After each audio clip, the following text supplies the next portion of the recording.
Hi folks, Vince here. Today I'm going to introduce you to our automated security deposit collection feature. Collecting a security deposit is almost always a good idea for the peace of mind. You will have a fund available to you to dip into if a guest causes accidental or malicious damage, and that will be available to you instantly. It makes your guests feel more responsible when they're in your property, and it also deters guests that you don't want to be booking in the first place. Our security deposit feature is flexible and it's designed to run in the background as much as possible. So you don't need to get involved. It runs on its own. And the only time you need to get involved is when a guest doesn't provide payment information, at which point we alert you, or you need to take some, either full or partial payment of security deposit, and you would work that out with your guests at that point. The feature only works for Booking.com currently, but it will work for Homeaway once we release that, our new real-time integration feature with Homeaway. And it's designed to be guest-friendly. So everything we've done here is nice light touches with your guests to get them to enter the payment details if that's required, and to do that in a secure manner that they're comfortable with. So there's a few scenarios with Booking.com in particular. So the first scenario is when Booking.com take payment on your behalf. So Booking.com are taking payments for your bookings. The second scenario is where Uplisting is taking payment for your Booking.com bookings via Stripe. And this third scenario is where you are manually processing payments for your Booking.com bookings. Our feature will work for the first two scenarios. And I'm going to focus on the first one in particular, where Booking.com are taking payment on your behalf for bookings, which means that to collect a security deposit, we need to collect payment details from your guest. This is the most complex scenario, which I'll run through. For the second scenario, where Booking.com are providing payment details to us already via Stripe, we already have those guest payment details, so we don't need to interact with the guest as much in that scenario, but everything else works in a similar way. So these are a few properties, and these are bookings from Booking.com on a calendar. We can see here Jill, for example. So Jill booked modern apartment in North London. Within 1 minute, this booking was imported or synced into Uplisting. Within 5 minutes, this guest will have received the thanks for booking message if you have it enabled. And then within 1 hour, they get a follow-up message. That's a new email or new message through Booking.com to alert them that a security deposit is required. And it also provides a link for them to click and then enter their payment details securely. So Jill would have received that email, and she would then click on the link and be brought to a similar page to this. So this is a page that a guest will see once they click that button. It's responsive, it's mobile friendly, it looks legitimate, and it's fully secure. So it's run via Stripe, PCI compliant and everything else. So we treat the guest's payment details with the utmost respect. So a guest will click the email, enter their card details, click submit, and at that point then we have securely stored your guest's payment details. Then 24 hours before check-in, we will collect the security deposit of whatever amount that you have set, and I'll show you where we set those in a second. And Jill will then receive the check-in instructions via the messages if you have those enabled.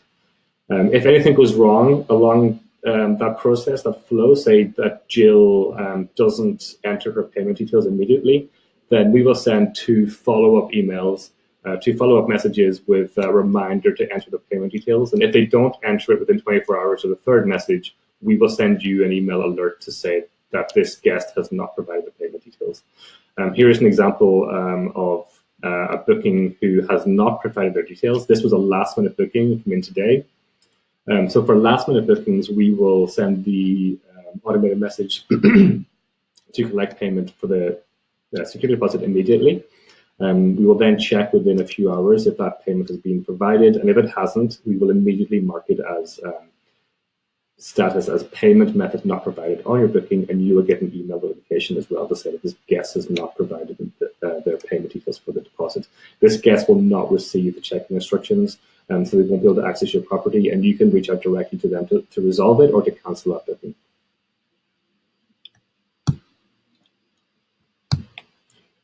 Then any guest who has provided their payment details for a security deposit will have a status of collected successfully. This guest means that we have collected the security deposit 24 hours before check-in, all successful and no issues. You don't need to do anything for this booking.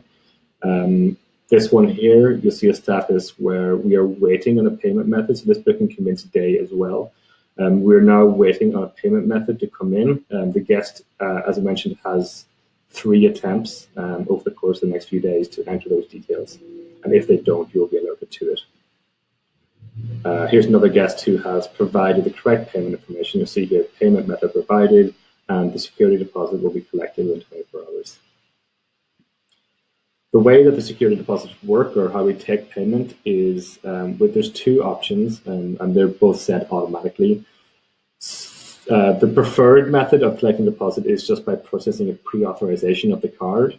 And what that means is Uplisting will automatically collect, say, £150 as a pre-authorization. This means that no funds are actually transferred over to your bank account, which has the benefit of you not being charged for that. So there's no transaction fees whatsoever, and for just taking pre-authorization.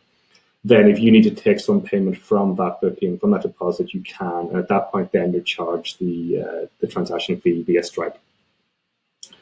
Though the pre-authorization only lasts for 7 days, so we only take pre-authorization on bookings that are less than 6 days. That's because we take it 24 hours before booking, and then 6 days allows us to keep that pre-authorization to the point of checkout, where you can then assess whether the security deposit should be collected or not.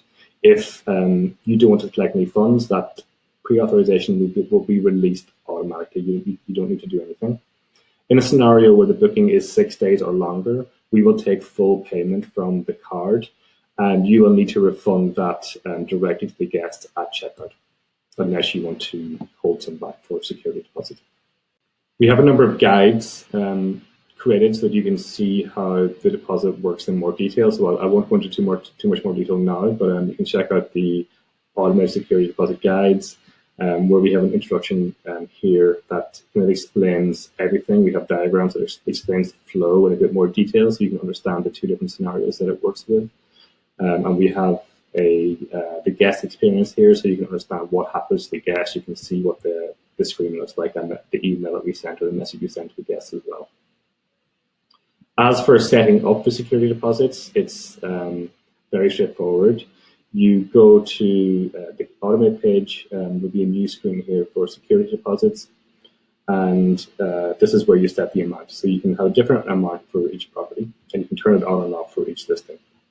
So for this department, I have £200 deposit, and this one is a bit more luxurious, so I have it at 455, and I can set this one to be 150.